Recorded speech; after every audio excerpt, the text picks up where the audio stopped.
Jumpa lagi di Arba TV. Ya, yang satu ini adalah laptop convertible kelas mainstream terbaru dari Acer di tahun 2024 ini dengan Intel Core Processor Series 1 di dalamnya.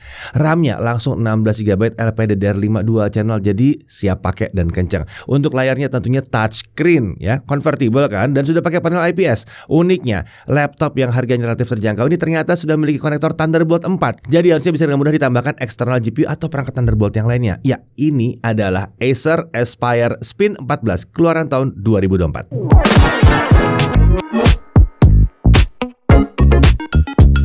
Oke, Acer Spin adalah jajaran laptop convertible dari Acer yang layar bisa diputar 360 derajat. Kelas laptop ini terbagi jadi dua, yaitu Acer Spin untuk kelas atas dan Acer Aspire Spin untuk kelas mainstream yang harganya lebih terjangkau.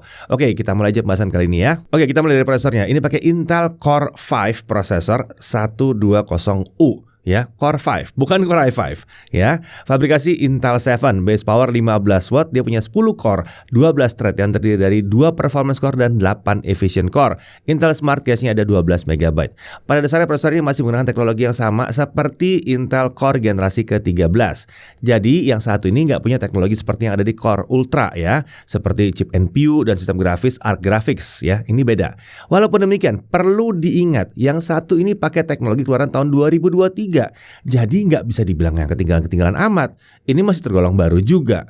Untuk integrated graphics dia pakai Intel Graphics dengan 80 execution unit. Tentu saja IGP ini masih bisa pakai teknologi IGP seperti di Intel Core generasi ke-13. Jadi kemampuan akselerasi pemutaran video AV1 dan Quick Sync itu masih didukung oleh sistem grafis yang satu ini. Untuk memori atau RAM-nya dia pakai 16GB LPDDR5 5200 MHz dual channel 128 bit. Laptop ini nggak punya slot SODIMM ya, jadi ini nggak bisa di-upgrade, tapi lumayan lah, udah gede juga 16GB. Untuk storage 512GB SSD M.2 NVMe PCIe Gen 4x4 dengan ukuran fisik yang 2280, jadi yang panjang. Lalu untuk wireless connectivity dia pakai modul Intel yang udah support Wi-Fi 6E, gigabit Wi-Fi dan Bluetooth-nya udah versi 5.3. Untuk kapasitas baterainya ada di 53 Wh dan OS-nya pakai Windows 11. Untuk body form factor-nya udah dibahas tadi, 2-in-1 convertible. Jadi laptop ini bisa berubah jadi tablet dengan memutar layarnya 360 derajat. Selain laptop dan tablet, tersedia juga mode lain seperti mode tenda ya, dan display yang cocok digunakan untuk menonton, lihat galeri foto ataupun nampilin presentasi ya. Lalu untuk material, kombinasi metal di bagian cover atas dan polikarbonat untuk bagian lainnya. Untuk warnanya ini namanya steel grey ya, abu-abu lah ya. Nah, walaupun ini adalah laptop convertible, penampilannya justru terasa seperti laptop Aspire dengan form factor yang clamshell ya. Bentuk dan lekukan bodinya terasa seperti laptop Acer Aspire yang klasik, tapi tetap dengan desain yang modern. Nah, untuk ukuran panjangnya 31,8 cm, lebar 22,5 cm dan ketebalan 1,79 cm. Untuk bobotnya, si laptop ini ada di 1,6 kg, sebuah bobot yang wajar untuk laptop convertible. Untuk chargernya 220 gram. Ini adalah charger 65 watt. Jadi total bobotnya kalau di bawah adalah 1,82 kg. Untuk display atau layarnya ini ukuran 14 inci. Resolusinya 1920x1200 pixel dengan aspek rasio 16:10. Ini adalah panel IPS. Kalau kami ukur dengan alat kami, hasilnya tingkat kecerdasan maksimum ada di 289 nits saat berada dalam ruangan. Lalu gamut coverage-nya ada di 55,8% sRGB dan gamut volume ada di 56% sRGB. Layarnya emang agak kurang cocok ya kalau dipakai editing video atau foto secara profesional ya, yang butuh akurasi warna yang tinggi. Tapi kalau mau dipakai belajar editing ya itu masih oke, nggak terlalu masalah. Yang penting kan panelnya masih IPS dan konsistensi tampilannya dilihat dari berbagai sudut itu masih konsisten ya. Beda sama kalau pakai layar TN atau VA. Kemudian mau dipakai buat nonton juga masih cukup oke lah yang satu ini. Laptop 2-in-1 ini tentunya juga punya kemampuan touchscreen ya. Ya namanya 2-in-1 bisa jadi tablet, harus ada touchscreen-nya. Jadi akan lebih mudah juga kalau kita mau scroll dokumen, website atau mau zoom in, zoom out gambar gitu ya. Cukup pakai 1-2 jari aja. Nah, ini menarik buat yang hobi menggambar atau butuh mencatat, itu disediakan stylus yang dapat diakses langsung dengan mengeluarkannya dari sisi samping kanan bodi. Ya, stylusnya built-in. Tentunya ini membuat stylus jadi lebih aman dari resiko ketinggalan atau hilang karena disimpannya di dalam bodi laptop kalau yang satu ini. Ya kalau yang kepisah-pisah itu ya gampang banget, ganti tas gitu misalnya ketinggalan di tas yang sebelumnya. Nah untuk yang satu ini baterainya tuh akan langsung di-charge saat disimpan ke dalam slotnya, dan ini diklaim bisa digunakan hingga 90 menit hanya dengan charging selama 15 detik saja. Stylus ini juga nggak kaleng-kaleng ya, dia udah support 4096 pressure level dan protokol Wacom. Layar touchscreen ini tentunya juga punya permukaan yang glossy. Jadi layarnya memang memantulkan sedikit bayangan ya, tapi ini justru adalah hal yang membuat warnanya jadi tampil bisa lebih cemerlang. Sementara untuk bingkai layarnya udah menggunakan desain yang cukup tipis untuk sisi kanan dan kirinya. Nah, untuk kamera dan mikrofon, laptop ini dilengkapi dengan kamera 1080p 30 fps, cukup kekinian ya. Menariknya, walaupun dia tidak punya NPU, tapi fitur Windows Studio Effects seperti automatic framing, eye contact, dan background effect tetap bisa digunakan. Akan tapi perlu diperhatikan ya, bahwa tanpa NPU, fitur-fitur tadi akan membebani sisi CPU dan GPU saja. Jadi akan membuat baterai jadi lebih boros ya. Kalau dipakai tanpa charger berasa tuh harusnya. Nah, laptop ini juga dilengkapi dengan 2 buah mikrofon pada sisi kiri dan kanan kameranya yang sudah mendukung teknologi Acer Purified Voice. Ditambah dengan cahaya mencukupi, modul kamera ini mampu menangkap gambar dengan baik dan katanya jernih yang satu ini ya. Nah, untuk mikrofonnya juga mampu menangkap suara kami dengan jelas. Sementara untuk kemampuan noise cancellation ya ternyata tetap memuaskan seperti laptop Acer lain yang pernah kami uji. Oke, saat ini saya lagi ada di pinggir jalan untuk menguji kemampuan noise cancellation laptop Acer Aspire Spin 14 yang satu ini. Jadi gimana nih suara bisingnya? Masih masuk atau enggak? Oke, saat ini saya lagi ada di studio Jagat Review untuk menguji kemampuan kamera dan mikrofon yang ada di laptop Acer Aspire Spin 14 yang satu ini. Jadi gimana nih kualitas kameranya? Oke nggak? Oke, untuk audionya, laptop ini dilengkapi dengan 2 buah speaker yang mengarah ke alas laptop. Laptop convertible kelas mainstream ini ternyata punya keluaran suara yang cukup lantang ya. Suara yang juga cukup punya kualitas yang baik dengan detail yang lumayan untuk kelas harganya. Nah, untuk konektornya di sisi kiri kita lihat ada satu DC-in, ada satu Thunderbolt 4 yang udah support USB 4, power delivery, DisplayPort, dan perangkat-perangkat Thunderbolt. Lalu ada satu HDMI 2.1 dan ada satu USB 3.2 Gen 1. Beralih ke kanan, di sini ada 3,5 mm audio combo jack, ada satu USB 3.2 Gen 1 dan ada satu Kensington lock slot. Menariknya, konektor Thunderbolt tersebut dapat digunakan juga untuk melakukan charging si laptop ini. Jadi, charger bawaan laptop ini dapat dengan mudah diganti aja dengan gun charger yang ukurannya lebih kecil dan mungkin jauh lebih ringan. Yang jelas lebih praktis untuk dibawa-bawa. Nah, untuk keyboardnya memang tidak ada yang luar biasa spesial di sini ya. Laptop ini tetap menggunakan keyboard khas seri Acer Aspire dengan tata letak tombol dan kenyamanan pakai yang tetap mirip. Nyaman. Tentunya untuk tombol Copilot tetap disertakan di sini terlepas tidak adanya NPU pada prosesornya. Keyboard ini juga memiliki lampu backlit warna putih dengan 2 tingkat kecerahan yang dapat diubah dengan menekan tombol function plus F11. Nah, kalau bicara soal touchpadnya, menurut kami ukurannya agak kecil untuk laptop keluaran tahun 2024 ya. Sementara untuk posisinya cenderung center to body dan ini memanjang dari tombol spacebar hingga alt yang kanan. Walaupun nggak sejajar sempurna dengan tombol spacebar, aktivitas ngetik tetap terasa nyaman tanpa kendala, termasuk kalau telapak tangan masuk ke area touchpad. Nah, untuk sistem pendinginnya, laptop ini dilengkapi dengan 2 buah heat pipe tembaga dan 1 buah kipas. Untuk lubang ventilasi pembuangan panas itu ada 1 dan ini menghembuskan udara menuju permukaan layar di mode laptop. Tapi tenang, panel layar laptop ini kan bukan OLED, jadi aman-aman aja. Oke, sekarang mari kita bahas aspek performanya. Laptop ini dilengkapi dengan 3 profil performa, yaitu silent, normal, dan performance. Profil ini dapat diubah melalui software Acer Sense atau dengan menekan tombol function plus F. Oke, langsung kita coba pakai Signbench R23 ya, colok ke charger tentunya. Dalam stability test selama 30 menit, skor tertinggi yang dicapai adalah 8.988 poin di mode normal dan 9.057 poin di mode performance. Sementara untuk skor yang dapat dipertahankan adalah 7.900 sampai 8.000 di mode normal dan 8.500 sampai 8.600 poin di mode performance. Nah, sekarang kalau kita cabut colokan listriknya dan kita coba lagi pakai Signbench R23, kita lihat bahwa dia bisa mendapatkan 8.000 sampai 8.100 poin di mode normal dan 8.500 sampai 8.600 poin di mode performance.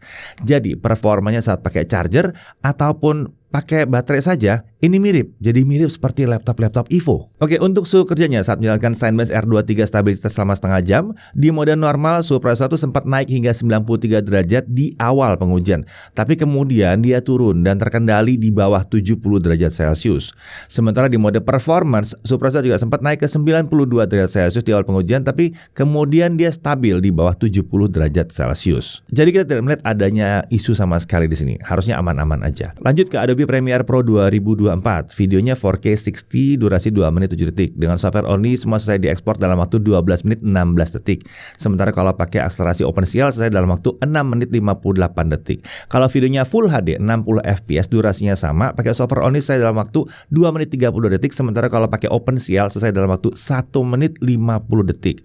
Jadi kelihatan ya kalau di sini bahwa kalau kalian mau ngedit video di sini yang lancar itu sampai dengan 1080p 60 fps. Ya kalau mau dicoba di 4K 30 fps sih oke, tapi 4K 60 fps agak kurang mantap rasanya. Nah, suhu kerja saat melakukan 4K video export dengan OpenCL, suhu prosesor itu bergerak di rentang 57 sampai 76 derajat Celcius saat kami menggunakan mode performance. Ini aman banget ya. Lanjut ke DaVinci Resolve 18.6, software video editing kelas profesional tapi versi gratisnya. Kalau kita ekspor video 4K 60, ini dia butuh waktu 13 menit 4 detik. Sementara untuk video yang Full HD 60 fps butuh waktu 3 menit 41 detik. Lagi-lagi terlihat ya, dia lebih cocok di 1080p sampai 60 fps. Nah, untuk suhu kerjanya pada saat melakukan 4K video export, suhu rata-rata prosesor masih dapat dikendalikan di bawah 70 derajat Celcius. Padahal ada banyak laptop yang kalau pakai software satu ini suhu prosesornya bisa lompat di atas 90 derajat Celcius. Ini kok malah aman-aman aja ya. Oke, selanjutnya kita mau lihat performa laptop convertible ini kalau dipakai main game. Nah, hasilnya seperti ini.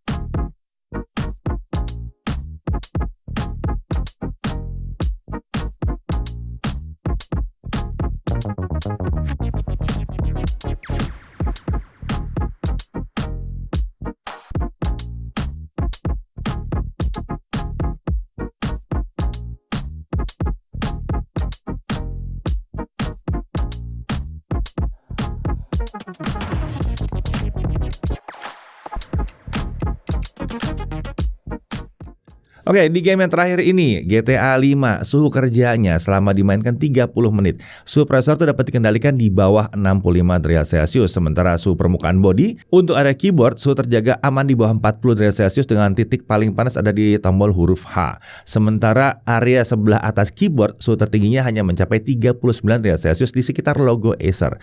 Nah, kalau bagian layar yang kena hembusan udara panas, suhunya sekitar 41 sampai 42 derajat Celcius. Jadi nggak terlalu mengkhawatirkan juga ya.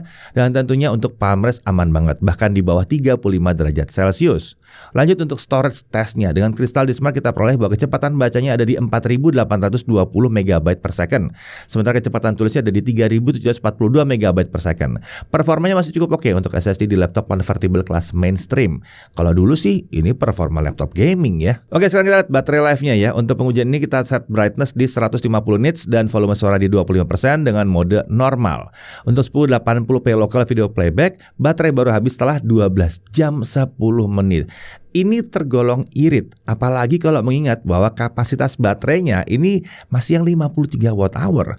Biasanya kan kalau yang sampai di atas 12 jam itu udah yang di atas 60 watt hour. Ini 53 watt hour bisa dapat 12 jam. Mantap. Sementara untuk charging, setengah jam pertama udah terisi 50%. Dari kosong sampai penuh dia butuh waktu 1 jam 55 menit. Ini tergolong sedikit lebih cepat dari harapan kami ya. Oke, untuk harganya, untuk varian yang kami uji ya, ini harganya di 12.249.000 ya, tapi masih ada dua varian lagi yang prosesornya berbeda ya. Untuk yang varian Intel Core 3 prosesor 100U itu harganya di 10.249.000.